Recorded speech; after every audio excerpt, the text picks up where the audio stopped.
músculos de la masticación son un grupo que se compone principalmente de 4 músculos, que es el macetero, temporal, pterigoideo medial y pterigoideo lateral.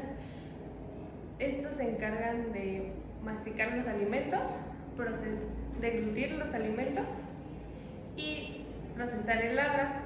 Su principal función es el ascenso mandibular, descenso mandibular, lateralización izquierda y derecha de la mandíbula y protrusión y retrusión de la mandíbula. El músculo macetero se caracteriza por ser un músculo muy fuerte. Este está catalogado en la categoría de músculos de la masticación. Este está ubicado en la parte lateral del rostro, son 2 en total y cada uno pues está ubicado respectivamente en su lado de la cara. Este tiene 2 porciones, una profunda y una superficial. Ambas porciones tienen funciones diferentes, sin embargo también pueden trabajar en conjunto. En la valoración de este músculo se necesita que el paciente esté de cúbito supino, si es mujer, en caso de serlo, tener su cabello suelto y que sobresalga de la camilla para pues, no evitar riesgos, ¿no? Como dije anteriormente, el macetero tiene 2 porciones, una superficial y una profunda. Ambas porciones se originan en el arco cigomático. El arco cigomático debemos de recordar que es la unión entre el hueso cigomático y el hueso temporal y al unirse forman una prominencia ósea que se le denomina coloquialmente como pómulo. Este se encuentra en la parte, empezamos a palpar desde la parte medial de la cara y nos vamos hacia lateral, yéndonos hacia el temporal. Todo esto es el arco cigomático.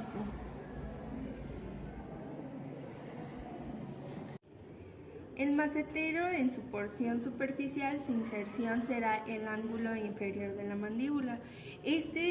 Recordemos que se origina en el arco cigomático, entonces estamos en el arco cigomático y descenderemos hacia inferior hasta llegar a un puntito prominente, el cual será el ángulo inferior de la mandíbula. Después vamos a colocar nuestros dedos en la mano sobre las mejillas. Esto para lograr sentir la tensión del músculo. Se le pedirá al paciente un contacto dentario y ahí se podrá notar el aumento del tono de los músculos. Porción profunda, para su palpación es necesario el uso de guantes, ya que como es vía intraoral, entonces para prevención de cualquier situación antihigiénica, pues sí se requiere el uso de guantes. Retomamos el origen de la porción profunda del macetero, es todo el arco cigomático. En la superficial, su inserción era el ángulo inferior de la mandíbula. En este caso, en la profunda, su inserción será la rama mandibular. La rama mandibular es la que conecta entre el ángulo mandibular y la articulación temporomandibular. Entonces, estando en el ángulo inferior de la mandíbula, se ascenderá hacia arriba hasta llegar a la articulación ATM, que está aproximadamente 2 dedos adelante del tragus de la oreja. Como es intraoral la palpación, se le pedirá al paciente que haga un descenso mandibular, es decir, que abra la boca. Por favor, puedes abrir la boca. En este caso, nosotros introduciremos nuestro dedo pulgar en la cavidad oral, iniciando por los premolares hasta llegar a los molares, y lo que debemos de sentir es un enfil duro, o sea, que tope con pared. Y entonces en este momento lo introduciré.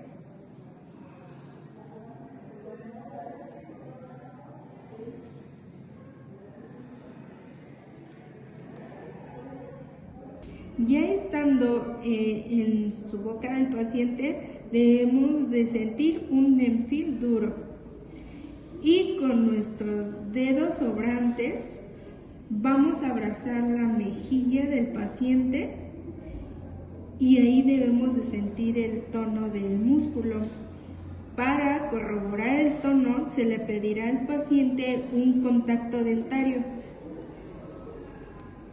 y ahí se debe de sentir el tono del músculo.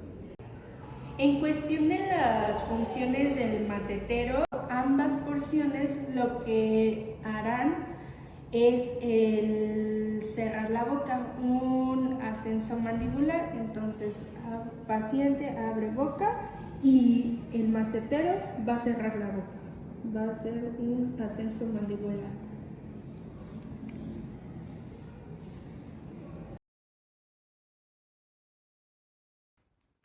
El músculo temporal es un músculo ancho y en forma de abanico, ubicado en la fosa del temporal. De la parte del cráneo, su base se extiende ampliamente sobre la fosa del temporal, abarcando la superficie ósea debajo de la línea temporal inferior. Para poder palpar el músculo temporal, vamos a hacer lo siguiente, que es colocar los dedos en la punta de las orejas, cerrando en forma de diadema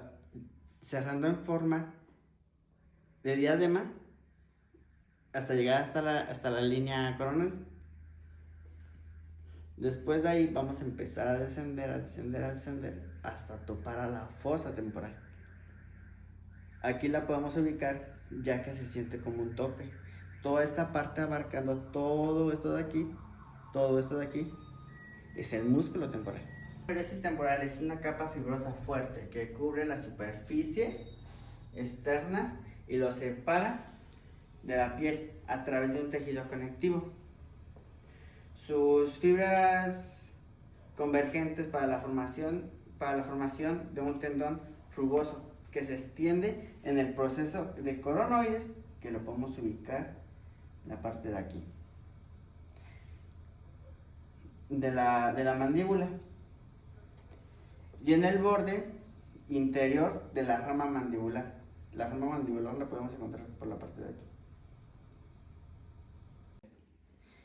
Estas son sus tres porciones del músculo temporal. Podemos encontrar lo que viene siendo la parte anterior, la parte medial y la parte posterior. La porción anterior, inervada por el nervio temporal profundo anterior. Esta porción se caracteriza por sus fibras que corresponden casi a lo verticalmente. Su función principal es el descenso mandibular y la elevación mandibular. Inervada por el nervio temporal profundo medio, las fibras de esta porción tienen una dirección oblicua, contribuyendo tanto a la elevación como a la retrusión de la mandíbula, es decir, que vamos a llevar la mandíbula hacia atrás. Y también nos podemos apoyar llevando la mandíbula hacia atrás, colocando los dos dedos en la parte de aquí y direccionándola hacia atrás.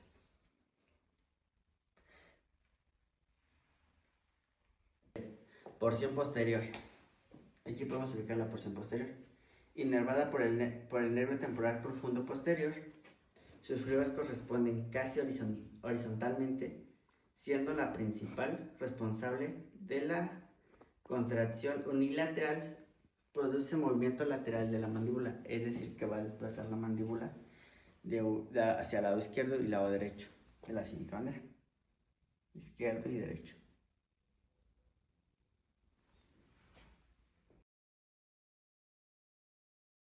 tirigoideo medial se caracteriza por ser un músculo muy sensible y grueso y se localiza en la parte medial e inferior del cráneo. Tenemos dos, uno a cada lado de la cabeza, y se origina en el hueso esfenoides, que es un hueso en forma de mariposa que está en la base del cráneo, detrás de la nariz.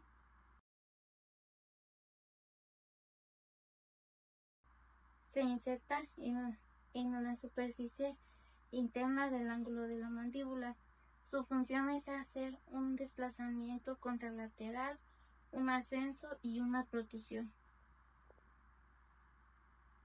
Y ahora, para poder palparlo, tenemos que tener al paciente de cúbito supino, y es importante el uso de guantes ya que vamos a hacer una palpación intraoral. Y para esto vamos a pedirle al paciente que abra la boca.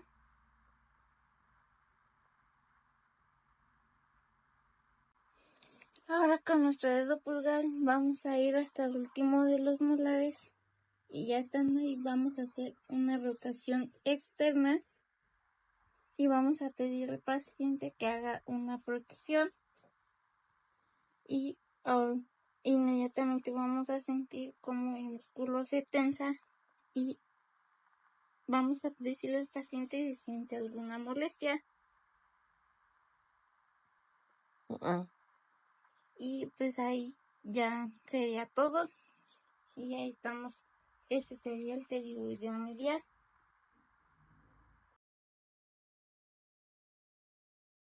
El pterigoideo lateral es uno de los músculos superficiales de la masticación. Este tiene dos cabezas. La cabeza superior se origina en el hueso esfenoides y en la cresta infratemporal. Y tenemos la cabeza inferior, se origina en la lámina pterigoidea lateral, inserción en el cóndilo de la mandíbula, en un margen anterior en el disco articular de la articulación temporomandibular. Este músculo tiene como acción llevar el cóndilo mandibular y el disco articular hacia adelante, como lo podemos ver en la imagen.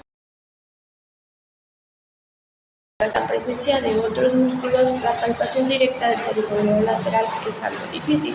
En el año 2000, Strand y True concluyeron que la palpación del pterigoideo lateral era prácticamente imposible por su disposición topográfica, ya como ya habíamos dicho, es un músculo superficial, ya que está recubierto por el tendón del músculo buccinador y la mucosa. Teniendo en cuenta esto, realizamos un body pain a nuestro paciente como ejemplo de dónde relativamente podríamos ubicar el pterigoideo lateral, el cual tiene dos cabezas. El origen de la cabeza superior va desde el hueso esfenoides hasta la cresta infratemporal. De ahí partimos a lo que es la cabeza inferior, que ésta se origina en la lámina pterigoidea lateral. Insertan en el cóndilo de la mandíbula, al margen anterior del disco articular de la articulación temporomandibular. Cuando un pterigoideo lateral se contrae de manera unilateral, es decir, de un solo lado, desplaza la mandíbula hacia el lado opuesto del lado que se contrae, es decir, de manera contralateral. Lo comprenderemos más a detalle en el siguiente video. Aquí es la contracción del pterigoideo lateral izquierdo, lo que conlleva a que la mandíbula haga una lateralidad derecha, es decir, al lado contrario del pterigoideo lateral que se está contrayendo. Ahora lo que vemos es que quien se contrae es el pterigoideo lateral derecho y, por lo tanto, la mandíbula se desplaza hacia el lado izquierdo.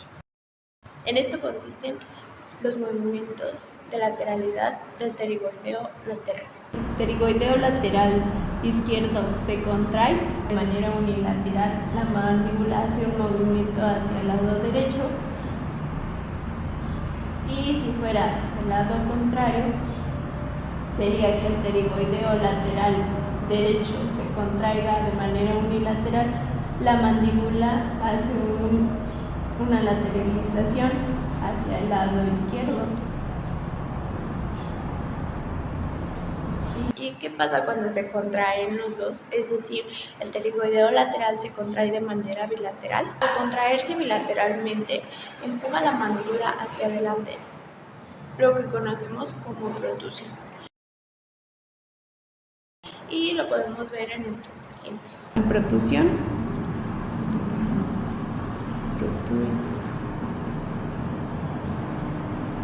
Además produce una depresión de la mandíbula, lo que permite abrir la boca. Hace el descenso de la mandíbula, abriendo la boca. Y en este están involucrados el gástrico y el monoideo.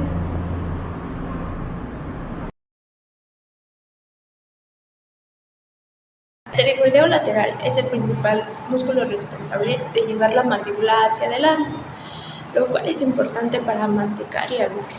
Otra función importante que cumple especialmente su cabeza superior es la estabilización de la boca, que es cuando cerramos. Su cabeza superior es la que ayuda a mantener el cóndilo de la mandíbula en la articulación temporomandibular. Esta última función es de suma importancia, puesto que nos previene de dislocaciones al momento de los movimientos mandibulares.